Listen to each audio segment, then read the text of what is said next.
여러분의 구독은 영상을 제작하는 데 큰 힘이 됩니다.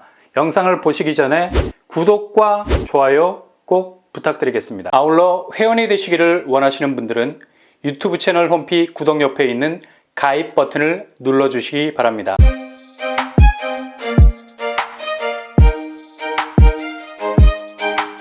안녕하세요, 뻔뻔한 복덕바입니다. 서울 도심이지만 주변 시세 대비 거의 절반에 가까운 분양가라면 그냥 땡큐라고 할 수 있죠. 어제 북서울자이 분양가 보고 뚜껑 열리신 분이라면 이런 틈새 단지는 놓치지 마셔야 합니다. 도심 공공주택 복합사업, 입지로 볼 때 결코 밀릴 수 있는 주거지역이 아닌데도 불구하고 전혀 주거지역으로서 제대로 자리를 잡지 못해서 수십 년간 혼수 상태에 있던 곳을 재개발이라는 산소호흡기를 투입, 새로운 주거지역으로 살려보자는 정비사업이 올해 본격적인 궤도에 올랐습니다. 왜냐? 사전 청약 형태로 분양이 진행될 예정이죠. 실제로 서울도심 재개발은 기본 행정적인 지원 없이는 불가한 사업이라 할 수 있겠습니다.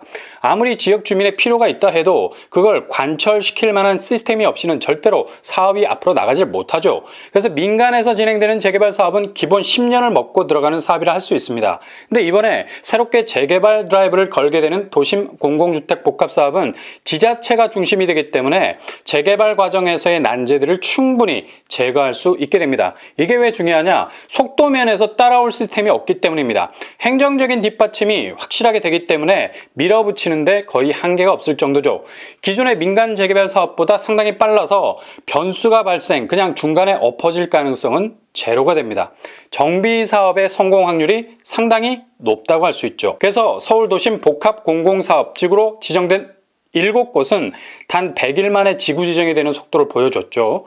이유는 절차의 간소화, 불필요한 심의 절차를 완전히 혁파, 쾌속으로 밀어붙일 수 있었기 때문입니다.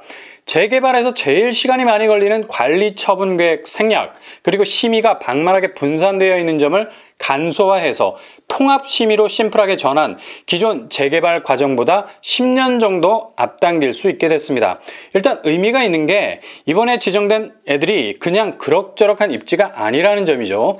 지구 지정된 7곳 중에 6곳이 서울입니다. 이렇게 되면 당장 올해부터 지구 지정된 곳에서 사전 청약 일정에 돌입할 수 있게 되는 돌파구도 마련될 수 있겠습니다. 이번에 지구 지정된 구체적인 도심 복합 사업지 중에 제일 뜨겁다고 말할 수 있는 신길 뉴타운에 가까운 신길 2구역, 공급 규모가 1326세대 정도 되죠. 1000세대가 넘는 대규모 단지가 들어서게 됩니다. 평형 스타일도 선호도가 높게 구성이 돼요. 5구제곱과 8사제곱. 늘 공공이라는 말이 따라다니면 평형이 코딱지만 해서 아쉬웠는데 완전 선호 평형으로 먹고 들어갑니다. 신길 2구역 입지가 괜찮아요. 영등포역이 도보권입니다. 영등포역은 그 자체로 멀티역이죠. 일단 신안산선도 정차하게 되고요. 상당히 강력한 역세 권력을 가지게 될 것이고요. 주변에 학군도 조성이 잘 돼 있습니다. 이건 역시도 노후주택이 많아서 재개발하게 되면 완전히 새로운 곳으로 탈바꿈될 예정입니다. 추정 분양가는 5구제곱 6억 8천선, 8사제곱 8억 9천선. 확실히 영등포는 서울 도심 중에서도 신길 뉴타운의 상승세라는 궤적을 그대로 쫓아가고 있는 곳이라 8사제곱 분양가가 아주 높게 나왔다고 볼 수 있겠네요. 그러나 이 근방 아파트들 대부분이 13억 정도를 형성하고 있기 때문에 시세 대비 4억에서 5억 정도 저렴한 분양가가 될 겁니다. 그리고 주목할 만한 또 한 곳이 있죠. 바로 증산 4구역. 지구 지정된 7곳 가운데 가장 덩치가 큰 곳이라 할 수 있겠습니다.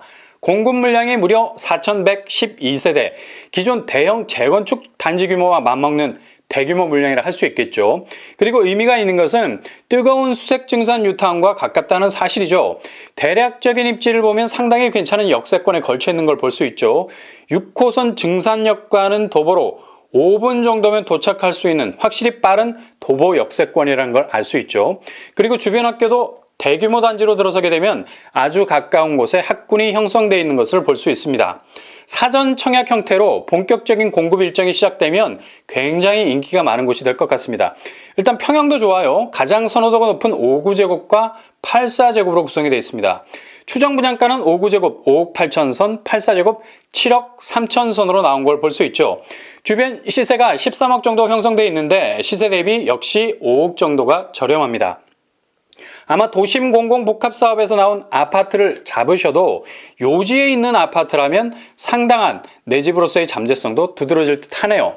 왜 이런 곳에 눈독을 들이셔야 하느냐? 어제 북서울자의 분양가 보셨죠? 아마 서울 분양에서 나오는 대부분의 아파트 분양가가 10억에 준하는 분양가로 나오는 분위기가 조성이 될 듯합니다. 아무리 분양가 상한제가 적용이 돼도 조합에선 올라간 택지비 대비 분양가를 산정하길 오매불망 원하기 때문에 쉽사리 이렇게 올라간 분양가가 겸손하게 내려오기란 힘들 수도 있다는 얘기죠. 그래서 지자체에서 주도하는 도심 공공복합사업 같은 재개발 아파트를 중심으로 보신다면 서울에서 나오는 아파트지만 그래도 가성비가 괜찮은 아파트를 잡을 수 있는 기회가 있다는 거죠. 증산 4구역 추정 분양가에서도 알 수 있듯이 분양가가 합리적인 수준에서 나올 가능성이 높다는 얘기죠. 현재 증산 4구역은 90%가 노후주택 지역입니다. 주거환경에 그리 썩 좋지 못하죠. 여길 그냥 밀어가지고 새로운 주거단지로 탈바꿈시킨다는 얘기입니다. 그리고 주목할 만한 또 한 곳이 있죠. 바로 쌍문역 서측 지구입니다. 이곳 역시도 상당히 좋은 교통환경을 가지고 있습니다. 4호선 쌍문역이 도보로 5분 정도면 충분히 닿을 수 있는 거리에 위치해 있습니다. 그야말로 빠른 도보권 아파트.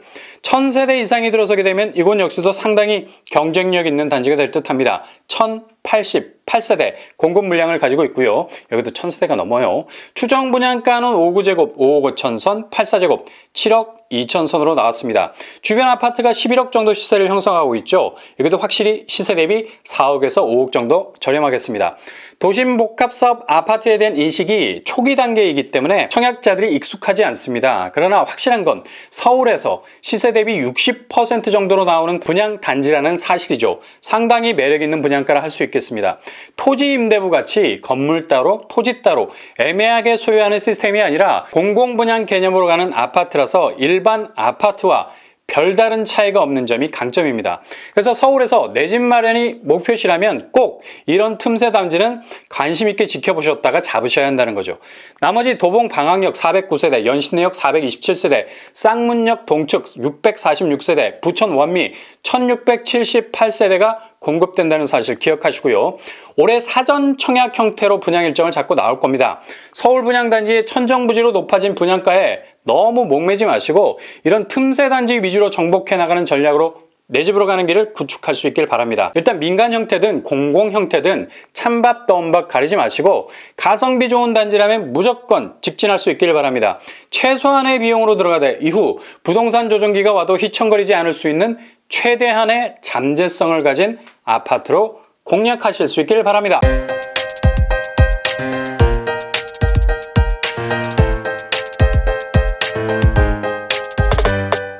오늘의 부동산 캐리커처 증산 4구역, 신길 2구역, 쌍문역 지구 모두 공통적으로 시세보다 저렴하게 나오는 공공분양 단지들입니다. 일단 서울의 높아지는 집값을 뚫고 나갈 수 있는 틈새 단지니까 올해부터 본격 분양 일정에 들어갈 이곳에 관심을 가지고 계셨다가 분양 스케줄이 뜨면 바로 도전장을 던지실 수 있길 바랍니다. 여러분의 부동산이 부의 동산으로 가는 길이 되시길 바랍니다. 이상으로 뻔뻔한 복덕방을 마치겠습니다. 구독과 좋아요 부탁드립니다. 감사합니다.